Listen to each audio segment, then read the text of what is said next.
Welcome back. Today marks 8 days since President Trump was sworn in for a second term in office. He's already pushed the boundaries of his authority. A sampling so far, President Trump has told the Justice Department not to enforce the law on TikTok. He tried to ban birthright citizenship by executive order. That's been halted by the courts for now.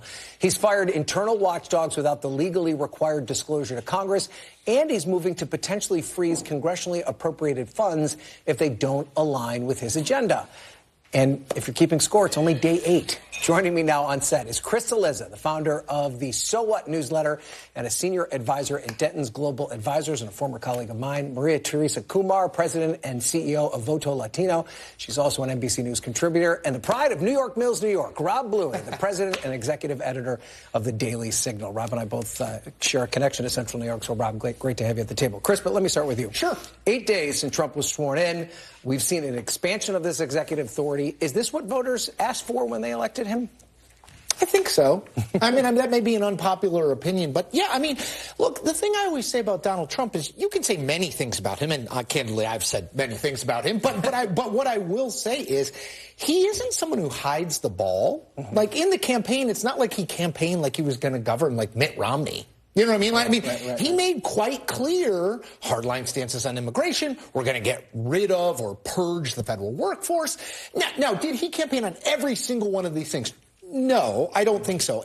I guess I would answer your question. Tonally, this is sort of what people voted for. I think, I don't know that Donald Trump thinks that birthright citizenship is going to hold up. Candidly, I don't. It's in the Constitution. Mm-hmm. I think it's kind of hard to just kind of change that. I hope it's hard to change that. Mm-hmm. But I think a lot of it is tonal. A lot of it is, you heard from Jim Justice in that interview, like, he's tough. Right. And I think that's what he campaigned on. And this is how he envisions toughness and shaking things up, playing out when you're in charge of the federal government. So, Rob, I want to put up what the number 3 House Republican Tom Emmer said about this OMB memo, and it kind of echoes a little bit of what Chris is saying. Trump is doing exactly what he was elected to do. You need to understand he was elected to shake up the status quo. I mean, you look at some of the organizations, though, that were impacted by this freeze. You have Elon Musk telling a crowd at Madison Square Garden, we're going to cut $2 trillion.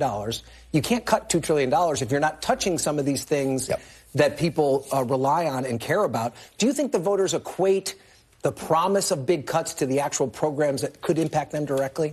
Ryan, you know as well as I do that any time in Washington there's special interests and groups that are going to try to protect their piece of the budget. And so one way to do this is what Donald Trump did today, and that is to say we're going to put a freeze on this $3 trillion in spending. We're going to take a careful look at how that money is being appropriated, and then let's figure out what exactly we're going to do with it. And so, yes, I do think that there was warning. When one of those reporters asked Caroline Leavitt in the briefing today, what warning did you give? The warning, as Chris indicated, was the entire campaign and the transition period in which Donald Trump said he was going to come in there and shake things up and not do things as the status quo. But is that the way you're supposed to do it? You don't govern by executive order necessarily. If you want to fix the budget, you work with Congress, you pass a budget, you make those cuts during that process. Do you do it this way with just a blanket freeze and then try and do it by executive order? We know that Congress is not able to pass a budget. We've been having continuing resolution after continuing resolution. Even the promises that Speaker Johnson has made haven't been able to materialize because the appropriations bills, the 12 appropriations bills, don't ever come to the floor for an individual vote. And so I think Donald Trump is sensing the frustration that the American people have, and he is going to shake things up and do things differently. I take Rob's point covering Capitol Hill and many continuing resolutions, Maria, but the Constitution doesn't offer that caveat, right? Even if Congress can't pass 12 appropriations bills, you don't just get to go in and decide that you want to not spend certain programs or not. So go ahead. I think the way you're framing it is absolutely right. I think that we need to all take a beat and actually say out loud what we're witnessing. Mm-hmm. What Trump is doing right now is he is reimagining appropriations. He is centralizing power into the executive branch in ways that we've never seen before. In a former life, I used to work on appropriations as a former staffer. I intimately understand the negotiation that takes place within Congress, within the Senate, and ultimately within the White House. So this idea that he is putting a freeze on it is going to have major implications. We're seeing him reimagine government in 2 ways. One, by freezing the hiring of federal workers, and basically he's laying off civil servants to put his political appointees. That isn't small. Mm-hmm. He's saying, I want everybody in the agency to fall in line with my agenda. That's number one. Number two, He is now literally negotiating with Congress saying, you know what, I have the power of the purse, not you. That is against the Constitution, and the courts will decide. But in the meantime, this idea that he is going to decide who gets money and who doesn't, if you're living in a small state that didn't vote for him, good luck to you. Yeah. Because he is signaling right now is that he is going to align his dollars with the person who put him in office. And that is not what the person at the White House is supposed to do. They're supposed to be the leader for all of Americans. But wait a second, that's exactly what Joe Biden did with giving money to non-government organizations to carry out the resettling of illegal immigrants all across this country. Catholic Charities. Come on, I think that if we're talking about what Biden did, he put major infrastructure in red states because he recognized that they actually needed to level up. When you talked about putting internet connection, it was in rural America. What we are seeing right now is a real imagining of the American people. What folks don't know is today, when he decided that he was going to freeze federal spending, OMB now, families cannot access their Medicaid payments. Medicaid is delivered, and I learned this today, Medicaid is delivered daily. Right. So imagine all of a sudden you go to the government portal, to your state portal, and you can access a Medicaid payment. We're still trying to figure out the impacts of this. But, Chris, I want to play an exchange that our Vaughn Hilliard had with the Oversight Chair, James Comer, there at the Republican retreat in Florida. Take a listen. What assurance can you give them, those American families, that this is not going to immediately impact them? I mean, I've always been an advocate I was the sponsor of legislation that kept school lunches going during COVID. Can you assure them this pause will not be long-term? Well, I can assure them that we're going to try to get the money that they're supposed to get to them. We're going to try to stop the waste, fraud, and abuse. But at the end of the day, there's wasteful spending, there's bureaucracies that are out of control, and I think that's what Trump's trying to rein in. I support that.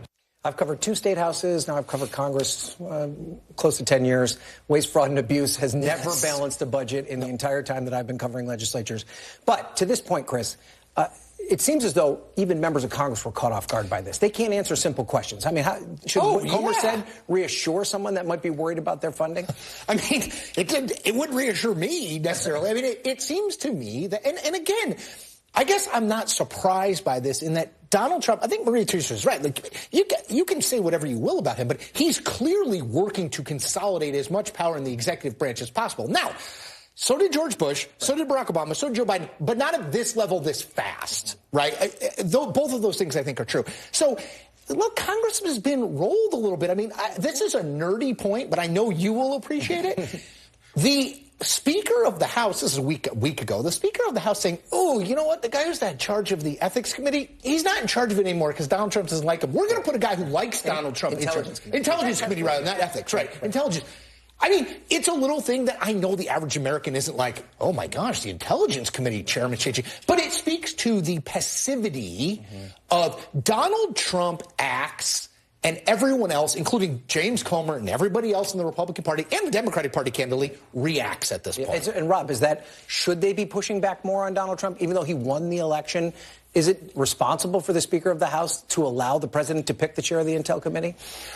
Congress is obviously going to exert its own authority at the end of the day, but Donald Trump will have a big say in that. I mean, obviously, he had a big say in who the next speaker was. And when he got behind Mike Johnson, I think that consolidated a lot of Republicans in his camp. I will say this, though, to your point.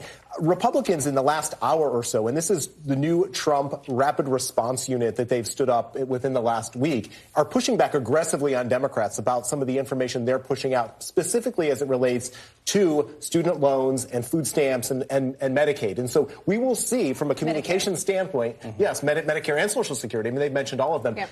We will see how this plays out because, remember, effectively during the campaign, Trump used that rapid response tool to really clobber Kamala Harris repeatedly, and that was an effective tool in his toolbox. And so, Maria, finally for you, I mean, Democrats are a bit in the wilderness right now. They don't have an election now for almost 2 years.